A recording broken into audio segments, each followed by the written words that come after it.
Selamat siang Mbak Indah. Selamat siang, Mas. Apa kabar? Baik. Baiklah.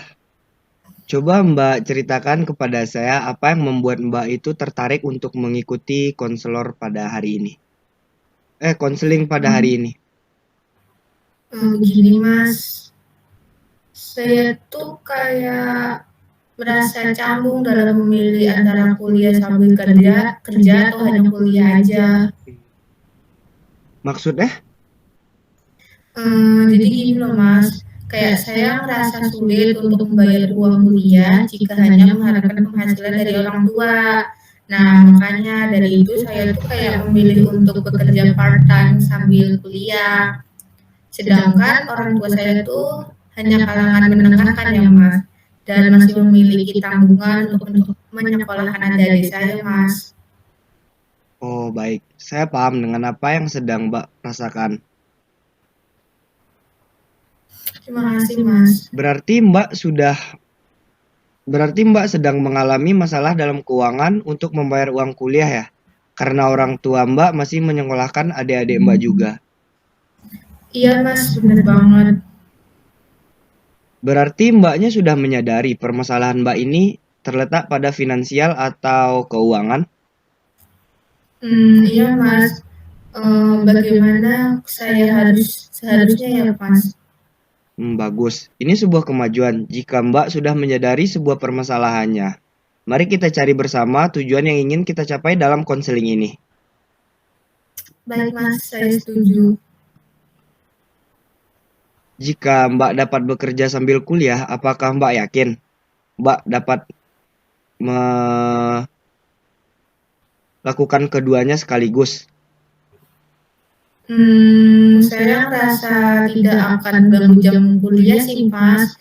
Saya itu yakin kalau hal itu saya hanya bekerja part-time doang kan.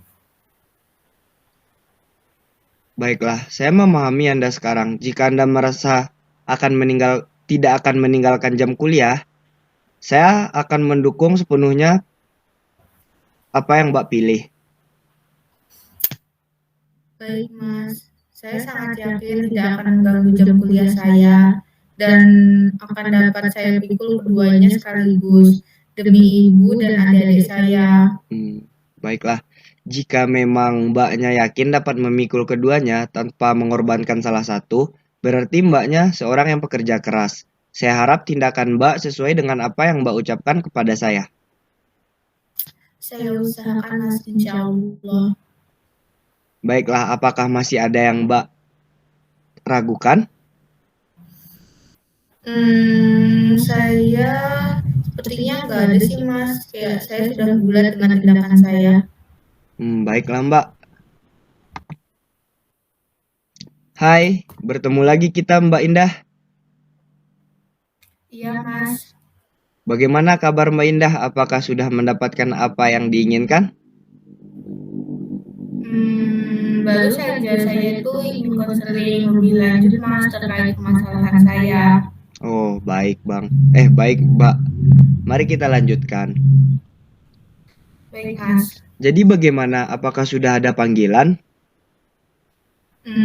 Sudah Mas, minggu depan tuh saya akan pergi wawancara, tetapi entah kenapa saya merasa gugup. Baguslah jika sudah ada panggilan. Tetapi kenapa Mbak malah merasa gugup setelah mendapatkan panggilan? Nah, maka dari itu Mas saya bingung. Memang kebanyakan orang akan merasa gugup jika akan menghadapi wawancara pertamanya untuk mendapatkan pekerjaan. Apakah itu benar Mas? Saya pikir hanya saya aja yang ngerasain. Benar Mbak, tetapi ada loh Mbak cara untuk mengatasi rasa gugup tersebut. Iya Mas, saya sudah pernah membacanya dan sudah saya praktikkan juga sebagian. Terus apakah ada dampak positif yang Mbak rasakan pada diri Mbak? Tidak ada sih Mas, masih kayak sama aja. Walaupun belum berhasil, setidaknya Mbak sudah mencobanya. Mungkin saja Mbak belum sampai pada tahap wawancaranya. Karena itu Mbak merasa gugup. Bisa saja Mbak mencobanya 20 menit sebelum wawancara tersebut dilakukan. Terima kasih Mas untuk masukannya. Saya merasa lebih tenang sekarang. Baik, usaha yang sudah Mbak lakukan sangat menguntungkan diri Mbak. Coba kamu berproses selalu ya Mbak. Untuk itu saya akan memberikan sedikit kiat-kiat biar Mbak tidak gugup lagi. Baik Mas. Mbak mengatakan siap untuk hal tersebut. Salah satu kunci untuk kita mengatasi kegugupan adalah diri kita sendiri. Jikalau Mbak sudah siap dengan tantangan yang ada di depan Mbak, maka kegugupan itu pasti akan hilang sendirinya. Saya sudah merasa tenang Mas setelah kita melakukan konseling pada hari ini. Saya melewati rintangan yang ada kok. Bagus sekali Mbak. Iya Dulu Mas. dulu ketika saya dihadapkan dengan hal yang serupa dengan Mbak, saya juga merasa gugup. Tetapi ketika sudah H-1, saya merasa kegugupan saya itu hilang. Saya hanya bercermin di depan kaca dan berbicara dengan diri saya sendiri agar rasa percaya diri saya tumbuh, dan itu saya merasakan dampak positif yang datang pada diri saya. Wah, benarkah Mas? Ini membuat saya semakin percaya diri deh. Bagus sekali, rasa percaya diri Mbak sangat luar biasa. Terima kasih Mas.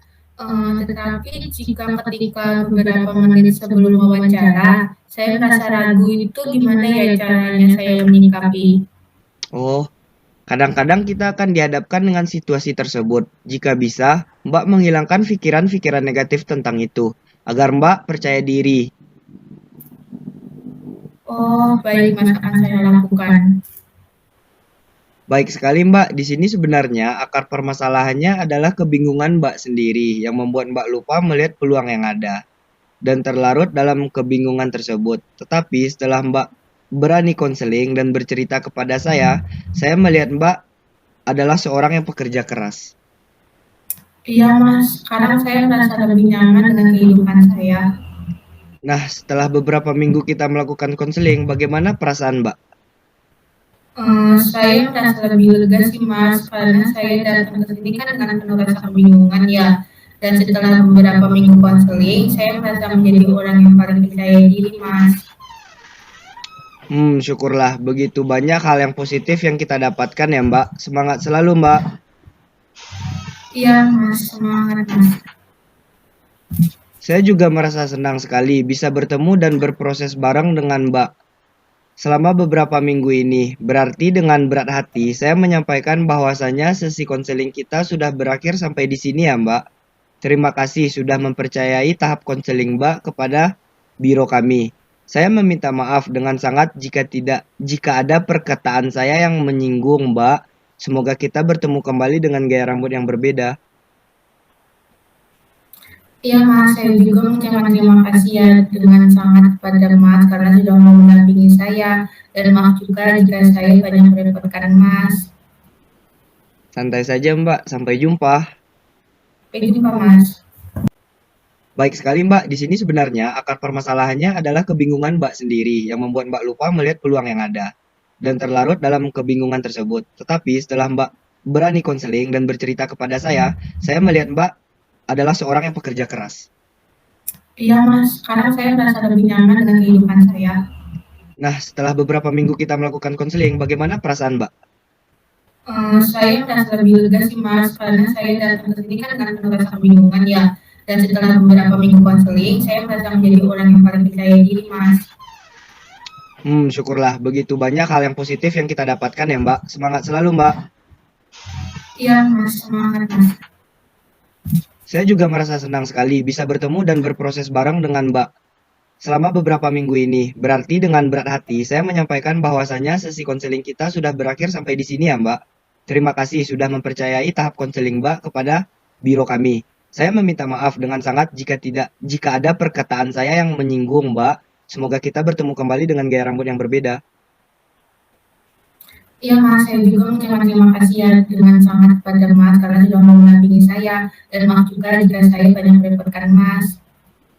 Santai saja Mbak, sampai jumpa. Sampai jumpa Mas.